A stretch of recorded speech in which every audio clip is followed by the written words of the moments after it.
Bonjour, c'est Gaëtan de Capelle, voici l'éditorial du Figaro, l'heure de vérité. Il faut bien reconnaître à Emmanuel Macron et Édouard Philippe un indéniable volontarisme en matière de réforme économique.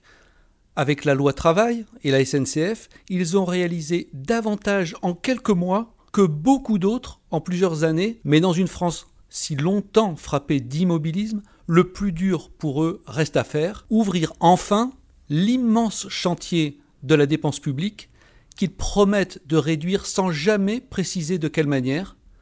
Feront-ils preuve de la même témérité pour s'attaquer au mammouth de l'administration, mettre de l'ordre dans le maquis des prestations sociales? Avec les arbitrages très attendus du prochain budget, l'heure de vérité approche. Personne ne sous-estime la difficulté de la tâche. 44 ans de déficit ininterrompu ont créé dans notre pays une accoutumance tragique à la dépense publique. Chez nous, la moindre mesure d'économie est considérée comme une intolérable mise en cause de notre modèle social, une attaque insupportable contre le service public. Et s'il tient ses engagements, le gouvernement n'échappera pas à cet absurde procès. L'expérience démontre pourtant tout l'inverse.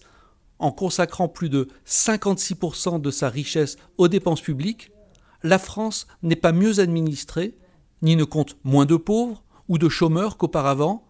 En revanche, les pays nordiques, qui font figure d'exemple, ont tous amélioré leur système en réalisant des économies massives. Stopper la dérive financière de nos comptes publics n'obéit à aucun dogmatisme, mais relève du simple bon sens. Notre laxisme budgétaire, unique au monde, a créé une dette de 2200 milliards, dont le remboursement des seuls intérêts saigne le pays de plus de 40 milliards chaque année, et il entretient par la même occasion une fiscalité démesurée qui pèse sur l'activité, sur la compétitivité, sur l'emploi.